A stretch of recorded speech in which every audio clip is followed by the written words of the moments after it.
Executive ক্লাসে কালো বোতামটিতে চাপ দিয়ে সিট বের করতে হবে এবং প্রিমিয়াম ইকোনমি ও ইকোনমি ক্লাসে এখানে চাপ দিয়ে। এখন ঢাকা থেকে কেউ নাই, প্লেন প্রথমে সিলেট যাবে, সিলেট থেকে সবাই উঠবে। হ্যাঁ, আর এখন খালি, একদম খালি। অক্সিজেন মুখোশ নিচে নেমে আসবে, সিলেট থেকে পুরো বিমান তখন ভরে যাবে। মুখোশটি নাক ও মুখের উপর চেপে ধরে সিটের নিচে রাখা আছে। শিশুদের জন্য লাইফ জ্যাকেট ক্রুগণ প্রয়োজনে বিতরণ করবেন, তবে ক্যাবিন ক্রু নির্দেশ পর্যন্ত মন মেজাজ খারাপ নাকি বের করবেন না। ঘুম থেকে উঠছে তো সিয়ারা, মুড অফ দিয়ে পড়ে এই স্ট্র্যাপটা ভালোভাবে টেনে টেক অফের আজকে দিনের বেলা দেখতে দেখতে যেতে ভালো লাগছে। আসার দিন তো রাত্রে আসছে, অত দেখতে পারে নাই। আজকে বেশি এক্সাইটেড যে প্লেনে কিভাবে উড়ে এটা দেখতে দেখতে যাবে। পানির সংস্পর্শে এলে এই বাতিটি জ্বলে উঠবে। ক্রুর নির্দেশ বিমান থেকে বের হওয়ার মুহূর্তে জ্যাকেটে বাতাস ভরে নিতে হবে। ঘুম থেকে উঠছে তো মুড ভালো না। নিজেকে সামলে নেওয়ার এই চরম অভিজ্ঞতা প্রতিটা প্রবাসীরই মনে হয় রয়েছে। প্রবাসীদের এই কষ্ট আসলে একদিন, 2 দিন, 3 দিন বা গল্প করে মুখের ভাষা দিয়ে বোঝানো সম্ভব না। তারপরও জীবন চলবে জীবনের তাগিদে। জীবন তো আর থেমে থাকবে না, তাই না? নিজের দেশ, জন্মভূমি, মাতৃভূমি সবকিছু ছেড়ে রওনা হলাম নিজ গন্তব্যে। যাই হোক, খুব সহজে আসলে নিজেকে মানানো যায় না, কিন্তু তারপরও হাসতে হয়, খেতে হয়, জীবনের তাগিদে কাজকর্ম করে যেতে হয়, সবকিছুই করতে হয়। আমরা রওনা হয়েছিলাম বিমান বাংলাদেশে, আমাদের যাওয়ার ফ্লাইটটাও ছিল সেম। তো বিমান বাংলাদেশে আসলে ফ্লাইট নেওয়ার রিজন হচ্ছে ট্রানজিট থাকে না, মোটামুটি 12-13 ঘন্টার মধ্যেই ঢাকা টু লন্ডন পৌঁছানো যায়। তো যেহেতু বাচ্চাদেরকে নিয়ে জার্নি করছিলাম, এই জন্য আমরা ট্রানজিটের কোনো ফ্লাইট নেইনি, শুধুমাত্র বিমান বাংলাদেশই কিন্তু Dhaka to London direct flight থাকে। তো যাই হোক, আমাদের আসলে প্লেনের অভিজ্ঞতা নিয়ে বলার কিছু নেই, তবে যাওয়ার দিন আমাদের অভিজ্ঞতা বেশ খারাপ ছিল। আসার দিন ফ্লাইটের সার্ভিসটা আমরা বেশ ভালো পেয়েছি। আর যেহেতু মনটাও অনেক বেশি খারাপ ছিল, আপনাদের ভাইয়া আমি যতটা পথ পেরেছি ঘুমাই কাটাইছি, বাচ্চারাও কিন্তু বেশ ঘুমাই কাটাইছে, কারণ আমরা সারা রাতি একদম ঘুমাইনি। বাসার প্রত্যেকেই আমাদের সাথে গোছগাছে ব্যস্ত ছিল, আমাদেরকে ফ্লাইটে তুলে দিয়ে তারাও বাসায় গিয়ে রেস্ট করছে। আর আমাদের যতই মনটা খারাপ থাকুক না কেন, তারপরেও নিজ গন্তব্যে যাচ্ছি, ভালো মতো পৌঁছাতে পারলেই হয়, আল্লাহ ভরসা।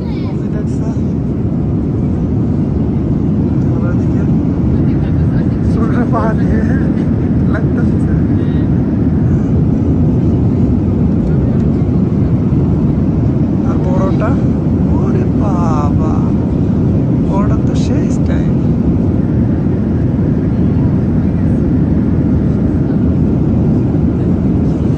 আমাকে আলাদা করে দিস,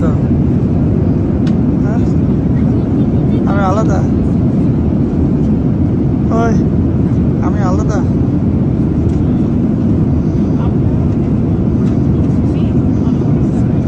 তাই না?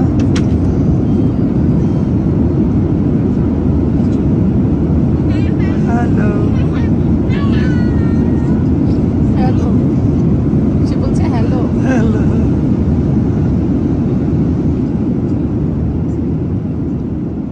টানা 12 ঘন্টা জার্নি করার পরে আমরা পৌঁছে গিয়েছি ঢাকা থেকে লন্ডন হিথ্রো এয়ারপোর্টে। আর এরপরেই শুরু হবে নিজের কর্মব্যস্ত জীবন।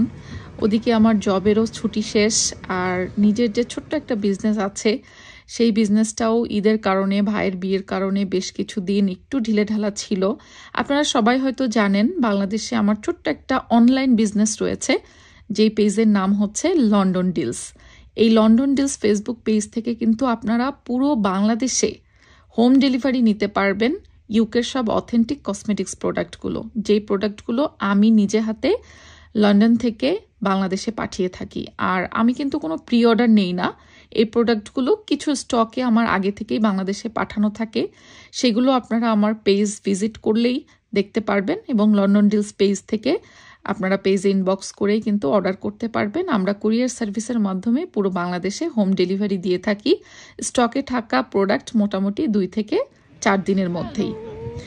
তো দেখতে দেখতে আমরা চলে আসলাম লন্ডন হিথ্রো এয়ারপোর্টে, আর এখন থেকে শুরু হয়ে যাবে আবার সেই কর্মব্যস্ত জীবন। Papa, you are in UK now, missing Bangladesh? বাংলাদেশকে মিস করছো?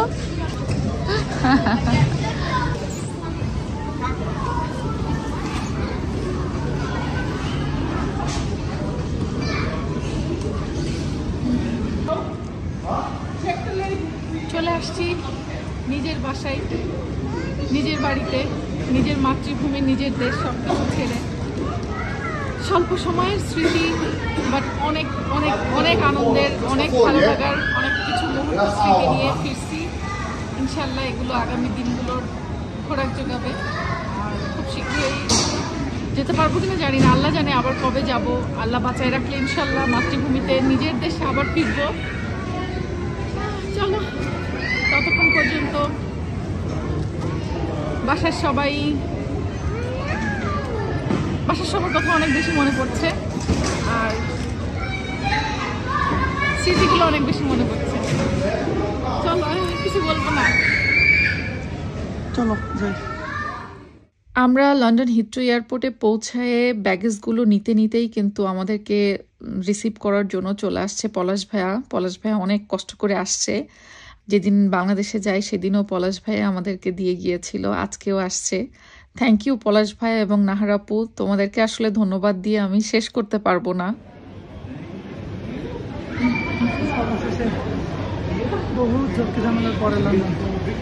হ্যাঁ, এই লন্ডনের কি মায়া, লন্ডনের মায়া। হ্যাঁ, নিজের দেশের মায়া এর থেকে অনেক বেশি, বাট তারপরেও আসলে লন্ডন কি কুছ বাত ই और है। শাহরুখ খানের এই ডায়লগটা আসলেও মানে যে কি বলে, জীবন মানে কিছু আছে না, মানে একদম হ্যাঁ, মানে জীবনের সাথে মিলে যায় কেন জানি, মানে প্রত্যেকের অনুভূতির সাথে মনে হয় মিলে যায়, I don't know, মিলে যায়। হ্যাঁ, হয়তো এক্সেপশন থাকতে পারে, একমত না হতে পারে, বাট আমার কাছে মনে হয় এটা। সব জিনিসপত্র লোডেড। মামি,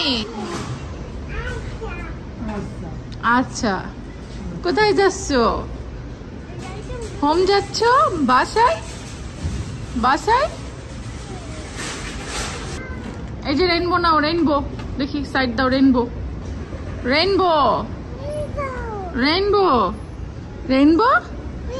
মামা কিনে দিছে। তোমার রেইনবো কই? মামা কিনে দিছে, এটা মামার স্মৃতি।